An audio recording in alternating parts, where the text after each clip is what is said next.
G'day, my name's Adrian Panozzo from the Count Me In project. I'm here today with Phil Healy from Reece and Gavin Crosisca. Phil, you're 30 years with Reece, and Gavin, for those who don't know, Collingwood Premiership player, also in the Collingwood Hall of Fame. We're really rapt to have you on board as a Count Me In ambassador. We can find out a bit more about that later. But Phil, 30 years with Reece, tell us a bit about that journey. It's a bit more than 30, Adrian. Oh, okay. That's okay. Look, I started back in February 1976, so Reece probably had half a dozen stores or so then. Yeah, I started on the counter back at Caulfield in those days, and fortunately enough, was promoted to assistant manager and then management level, and so that's taken me on a really interesting and enjoyable journey throughout those 40 odd years. So it's been really good. And the Reece Group, it's a group now. So I know, why don't you tell us where it's come from back when you started to now? Previously, there was half a dozen stores in the late 70s, and now in Victoria it's grown to, I think, over 170 branches in Victoria. That includes, we've had a lot of acquisitions, and that's made up of our specialty business units as well, which includes civil, which I look after, irrigation, plumbing, HVAC, and we've got our latest ones in Victoria, which are Metalflex and Actrol, which handle HVAC and refrigeration. So I think in Victoria, staff numbers wise, there's nearly over 600 staff now in Victoria and about 170 branches, so it's a fairly large concern. And your typical customer? I mean, we're here at Reece Burwood, which doesn't look as though there's nothing you couldn't want for if you were trying to build a house. How many Damien Monkhurst types do you get in here? Yeah, well, Monkey's been one of our loyal customers for a long time, and I can still remember Monkey when he was an apprentice with Forest Hill Plumbing. Yeah. So, and that goes back a while. You Yeah, remember those I days, do. Gav? Tell me about the typical plumber. It varies. You've got your one-man bands. Then you go up to the smaller to medium domestic type plumber that may have 4 or 5 maintenance plumbers working for him. And then you're going up to the large, really tier 1 contractors that have over 100 plumbers working for them. So we cater for all, and as you can see, it's an easy place to shop for our customers, and at the end of the day, our customers are our lifeline. So that's why we try and provide the best possible experience we can for them. So, And look, we're rapt to have you on board as a partner with Count Me In. we're really pleased to be involved. Yeah, well, I remember when our early chats, it was really more to get advice, and those insights that you've had over, I've now done the maths, it's almost 40 years, probably a tickle over. And Count Me In, we're supported by Vic Health, and some of their early research of the building construction industry indicated that blue collar workers, or your typical sort of 40 to 50 year old middle-aged construction worker, significantly more at risk from drinking at risky levels. And risky drinking is 3 or more drinks a day. Your experience through the industry over 30 or 40 years, want to give us a snapshot of the relationship between alcohol and the industry? Within Reece, I see it as it's done a 360, but externally, customer and contractor wise, to me in the mid to late 70s, there was the Friday night was always the norm to finish work and then head to the local. That definitely was the norm in not for everyone, but for the majority. That was the norm within Reece as well in those days. And if you didn't want to drink, or that wasn't really an option, it's just what you did? Yeah, there were people and staff that didn't partake in a drink on a Friday night. When I look back now, I probably admire them, So, but there was always a few urges around. Come on, let's come down just for one, and one turned into 2 and 2 turned into 10. Well, it's interesting because not only does the research say that there's a pressure around acceptance. So if you don't drink, you're not one of the boys. But that concept of being in a shout, and Gav, we've had heaps of chats about this. That pressure to be present and not leave must be significant when you're trying to fit in and you're trying to be accepted within the workplace. Yeah, you go back and I'm just thinking about it now. Let's have one for the road and all those types of things, and it was eventually would just lead to disaster. That's basically where it would end up, undoubtedly with a hangover or headache the next day and not being able to sort of perform. So I was sort of spending a lot of time thinking about it, speaking to a lot of tradies, a lot of people in the industry. But sometimes when the stories they tell me, it actually makes sense. I was chatting to a concreter the other day and he said, mate, you don't understand how hard I work, I deserve a drink. So, when Gavin chime in, like that sort of makes sense, I suppose. But where do you draw the line between I've worked hard, I'll have a sip, and having 10, I suppose? That's a very good question. And it's probably a difficult one for me to answer on behalf of the contractor, but they, and I'll be the first one to admit, if I've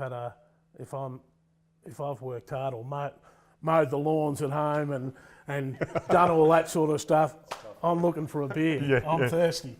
So, but that's up to the individual, I suppose, at the end of the day. But it has been, I think it still happens out there today.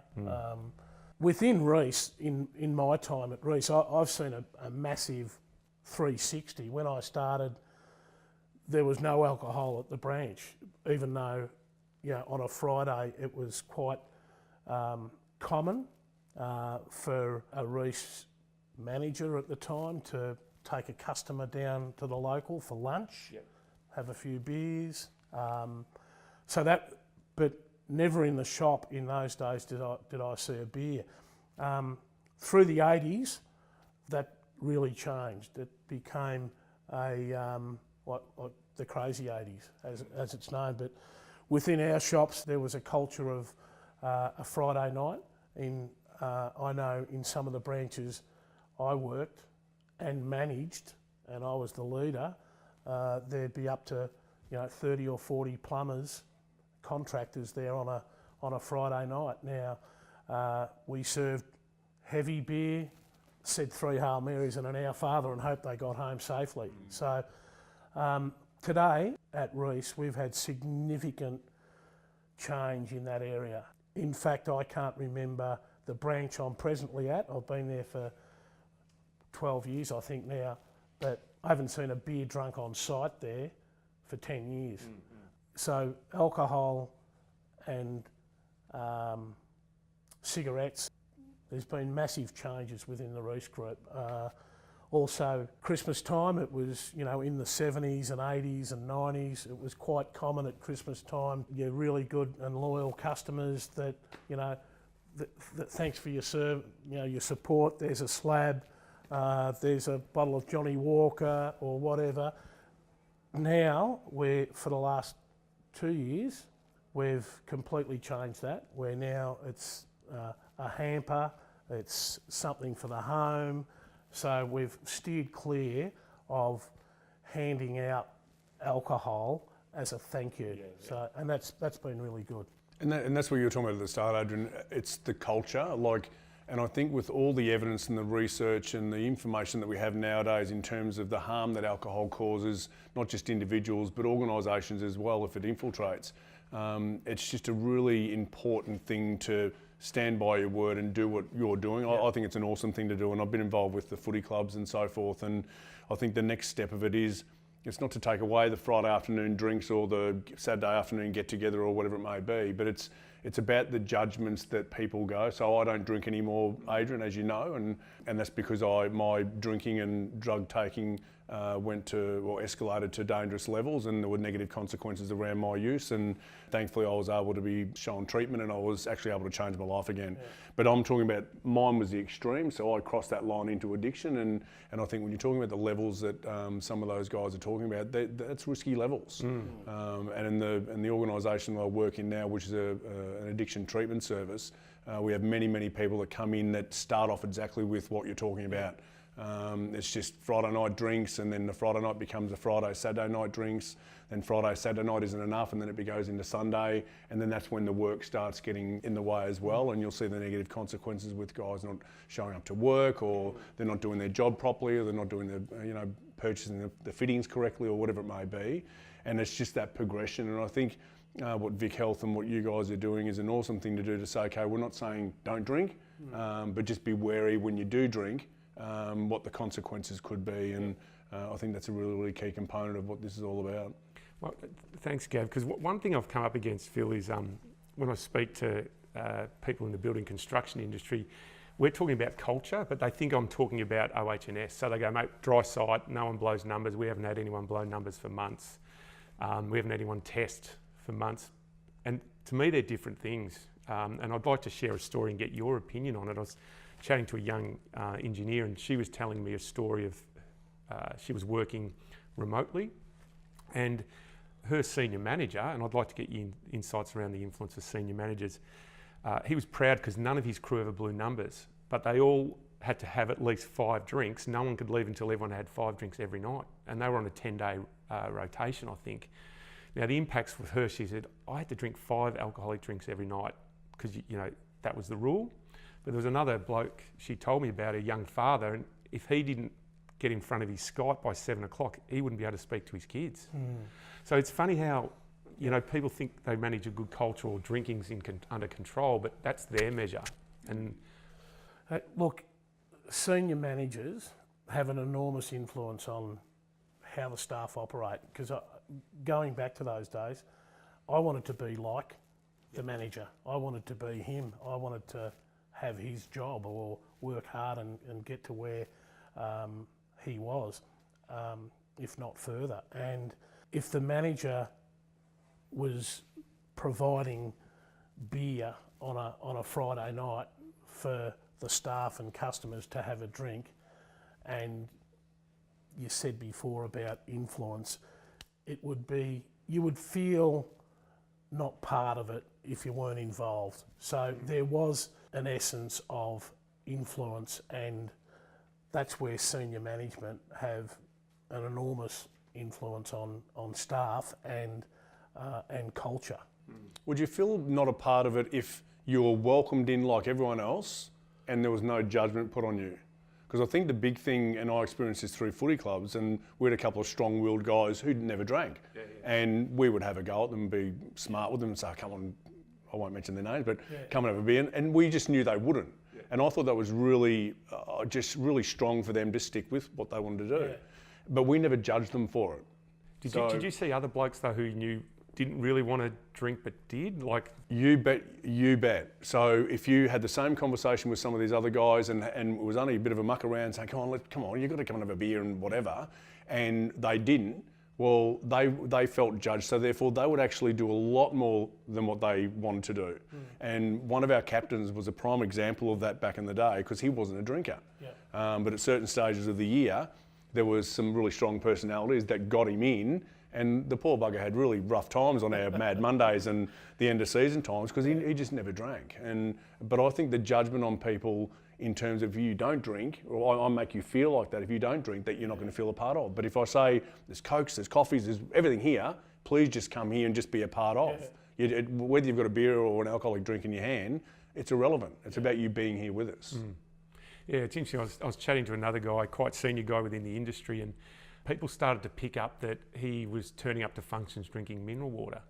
And it was interesting because no one had ever actually discussed it with him, but there was a lot of chatter behind his back. And the backstory to him was he was definitely in recovery, but I only found that out through a direct conversation. But the broader people that he would have worked with for 10 or 20 years was just, why doesn't he drink anymore?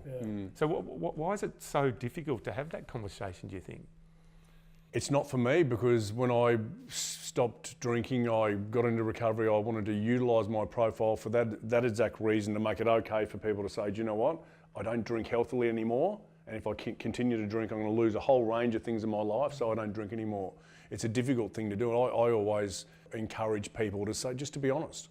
You know, if you don't drink for a certain reason, just let the people know so they have an understanding. But again, it goes back to the rest of your crowd. Like, they can really impact you negatively if there's judgments or criticism in terms of what our behaviour is or our healthy behaviour is.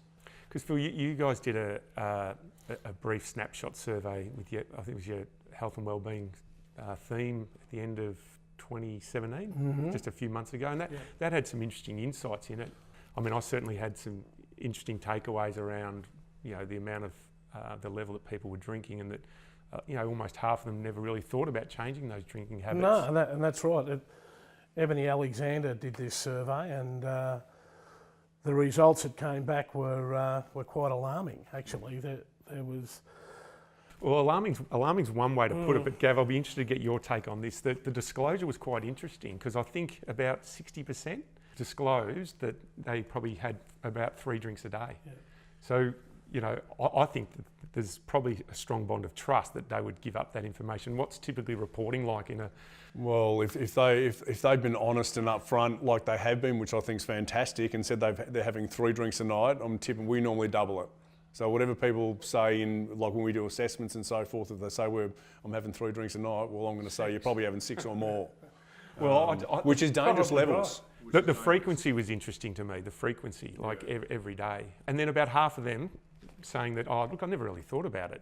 But it's interesting, when you have the conversation, there's always a number of people who, and it happened at the Regional Leaders Conference the other day, I had people coming up and asking me, so what's this about Count Me In? How can I get involved?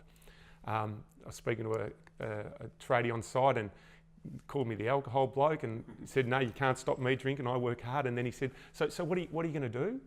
You know, what ideas have you got? Yeah, sort of thing. He's giving himself a plan B, maybe. Alcohol banned at Reece. And look, you inspired the RDO challenge. You know, to have an alcohol-free day, we've come up with this. I mean, the RDO in the building industry. Do you know what you're doing with this already? Even for those guys to come to you to even make those comments, you're making people think. You're making them think about their own drinking. Oh, do I really drink too much? Oh, maybe I do, maybe I don't. For all those people that haven't even thought about it, they're now thinking. And I think that's really important for people to actually look at it, to then maybe think about changing even. Yeah. Well, we used to call it the AFD, Alcohol-Free Day. And that's what we discussed, you know, a few months back. And RDO, or that's what you're calling it? Well, I spent a bit of time in site rooms and around sites, and it's just amazing the colour-coded RDO calendars. Like everyone knows when the next RDO is on, and it's either side of a public holiday. And when you called it the AFD, it's codified language, right? Yeah. So you know, if you called out an AFD, would people accept that you were having a day off? Alcohol-free day, my word. Yeah, and it was so we got to thinking and said, well, and it sort of jumped out at us, the RDO. All right, let's repurpose that, and instead of having a rostered day off, because they all know when they're due, we're going to call it the rostered drink off. And so, unlimited any time, but try and create that conversation in workplaces. I'm just having an RDO, or you know, when you go out for a shout, you mentioned before, Gav, we're one and done. You know, and we're going to ask construction workers to that, you know, measure twice, cut once. So have a think about when and how you drink. That's alcohol culture, and just have permission to say, you know what, I can't stay for 10 rounds tonight. So thank you, mate. Pleasure. That's good. That'll be a perfect. We still call it the AFD, but RDO will get a run. Don't worry about that. We've got the website, so it's countmein.com.au.